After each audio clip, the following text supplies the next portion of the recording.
एक छोटा सा गांव था, नाम था सोनापुर। वहाँ एक गरीब दंपति किशन और मीरा अपनी रोजी रोटी के लिए आलू पूरी का ठेला चलाते थे। उनकी पूरी का स्वाद लाजवाब था। मसालेदार आलू की सब्जी, ऊपर से हरी मिर्च और धनिया की खुशबू और फूली फूली गरम पूरी। लेकिन पता नहीं क्यों अब उनके ठेले पर कोई आता ही नहीं था। उसी गांव में मोहन नाम का एक आदमी भी आलू पूरी बेचता था। उसके ठेले पर रोज इतनी भीड़ रहती कि जगह भी नहीं मिलती थी। एक दिन दो ग्राहक वहीं बात कर रहे थे। अरे भाई, ये मोहन की पूरी में वो बात नहीं है। स्वाद तो किशन वाली पूरी में है, पर जाने क्यों पैर खुद ब खुद मोहन के ठेले की ओर खिंच जाते हैं। सही कहा रे। पहले तो रोज किशन की पूरी ही खाते थे। उसकी आलू की सब्जी में जो तीखापन था वो तो मजा दे देता था। अब तो बस मन ही नहीं करता उसके ठेले पर जाने का। उधर किशन अपने ठेले के पास अकेला खड़ा चुपचाप सब सुन रहा था। वो मन ही मन बोला, पहले तो मेरे ठेले पर भी भीड़ लगती थी, अब सब मोहन के पास क्यों जा रहे हैं? क्या उसने कोई जादू कर दिया है क्या? उस रात मोहन ने अपना ठेला जल्दी समेटा। सारे आलू पूरी बेच चुका था। घर पहुंचते ही उसकी पत्नी सजन बोली, जी आज तो अमावस्या की रात है, याद है ना? हाँ याद है।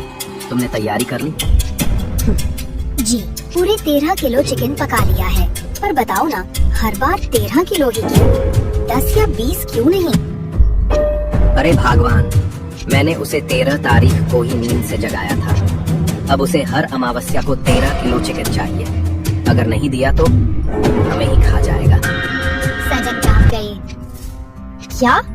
आपने उसे जगाया क्यों? मोहन धीरे से बोला, पगली, उसी की वजह से तो हमारी पूरी बिकती है, वरना हम भी किशन की तरह बैठे रहते। उसके कारण ही हमारे अच्छे दिन आए हैं, उसका शुक्र मानो। दोनों कुछ देर खामोश रहे। बाहर हवा में अजीब सी सिहरन थी। फिर मोहन बोला, चलो अब सो जाओ, मैं जाकर उसको चिकन खिला कर आता हूँ। आखिर वो कौन है जो हर अमावस्या को 13 किलो चिकन मांगता है? अगली सुबह सूरज की किरणें गांव की पगडंडियों पर फैल चुकी थी। मोहन अपने ठेले को चमका रहा था। तेल गर्म हो चुका था और पूरी तलने की खुशबू पूरे चौराहे में फैल रही थी।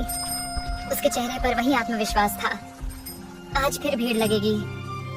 उधर किशन अपने ठेले पर उदास बैठा था। बर्तन सजे थे, सब्जी तैयार थी, पर ग्राहक कोई नहीं। वह मन में बोला, कभी मेरे ठेले पर भी भीड़ रहती थी। अब तो जैसे गांव वालों को मेरा चेहरा भी नहीं दिखता।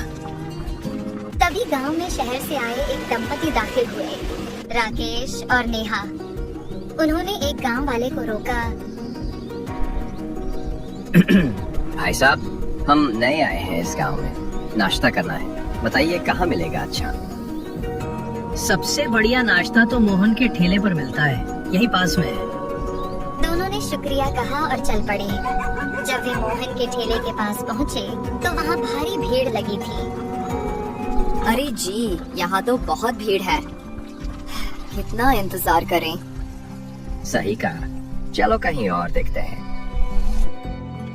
तभी नेहा की नजर पास में पड़े एक सुनसान ठेले पर पड़ी। देखो उधर, वो ठेला कितना साफ है और खुशबू भी कितनी अच्छी आ रही है। हाँ चलो वहीं चलते हैं। वो दोनों किशन के ठेले पर पहुँचे। किशन ने उन्हें देखकर मुस्कुराते हुए कहा, आइए सर, मैडम गरम गरम आलू पूरी दूं? हाँ भाई, 2 प्लेट देना। पूरी एकदम फूली हुई होनी चाहिए। किशन ने स्नेह से 2 प्लेट परोसी। दोनों ने पूरी चखी। वाह, ये तो वाकई लाजवाब है। सच में भाई, तुम्हारी पूरी का तो कोई जवाब नहीं। पर एक बात बताओ, इतने बढ़िया स्वाद के बाद भी यहाँ कोई ग्राहक क्यों नहीं? क्या बताऊं साहब, उस मोहन ने कुछ जादू कर रखा है। गांव वाले अब मेरे ठेले की तरफ देखते भी नहीं।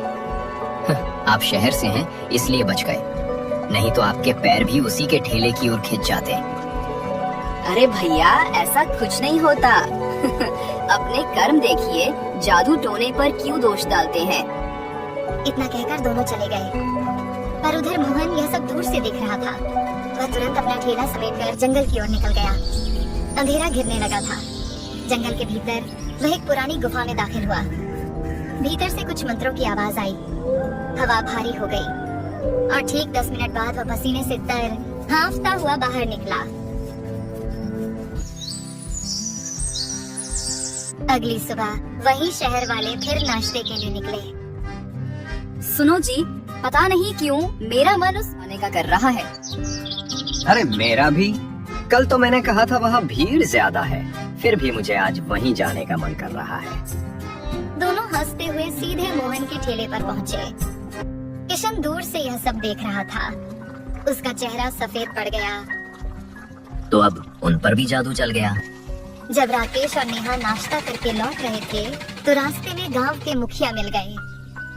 कैसे हैं शहर वाले बाबू? कैसा लगा हमारा गांव? बहुत प्यारा गांव है मुखिया जी।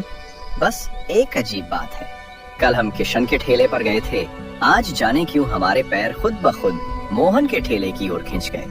कुछ तो अजीब है उस ठेले में। अरे नहीं बाबूजी, कुछ अजीब नहीं।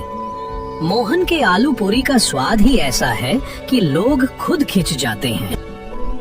पर राकेश और नेहा जब आगे बढ़े तो दोनों के मन में एक ही सवाल गूंज रहा था, क्या सचमुच स्वाद खींचता है या फिर मोहन का कोई रहस्यमयी राज?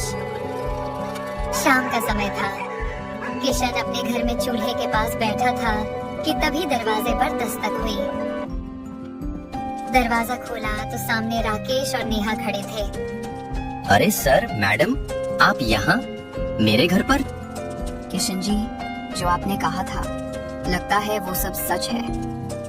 देखा, मैंने पहले ही कहा था, वो मोहन कोई साधारण आदमी नहीं है। पर आपको यकीन ही नहीं हुआ। अब यकीन हो गया है किशन। जो आज हमने देखा उसके बाद शक की गुंजाइश नहीं बची। किशन हैरान होकर बोला, क्या देखा आपने? हमने मोहन को जंगल की तरफ जाते देखा। एक थैली में कुछ था, शायद वही राज छिपा है वहाँ। तो फिर देर किस बात की? चलो आज उस जादू का पर्दा फाड़ ही देते हैं। तीनों जंगल की ओर निकल पड़े। हवा ठंडी थी, पेड़ झूम रहे थे और चारों तरफ एक रहस्यमय सन्नाटा था। सुनिए, ये कैसी गंध है? चिकन की खुशबू जैसी। लगता है मोहन ने ही चिकन लाया होगा। दूसरा कौन जंगल में चिकन लाएगा? कुछ दूर जाने पर उन्हें एक पुरानी गुफा दिखाई दी। गुफा के भीतर से किसी के बड़बड़ाने की आवाज आ रही थी, जैसे कोई मंत्र पढ़ रहा हो। किशन सुनो, ये आवाज मोहन की लग रही है। मुझे डर लग रहा है, वापस चलें? नहीं नेहा जी, अब पीछे नहीं हटेंगे, चलिए। तीनों धीरे धीरे गुफा के अंदर गए। उस रात के बाद किशन, राकेश और नेहा को किसी ने फिर कभी नहीं देखा। कहते हैं तीनों उसी गुफा में कैद हो गए और मोहन का राज राज ही रह गया। अगली सुबह मोहन ने हमेशा की तरह अपना ठेला लगाया, मुस्कुराते हुए पूरी तलने लगा और इसी तरह खत्म हो गई कहानी एक लालची आलू पूरी वाले की।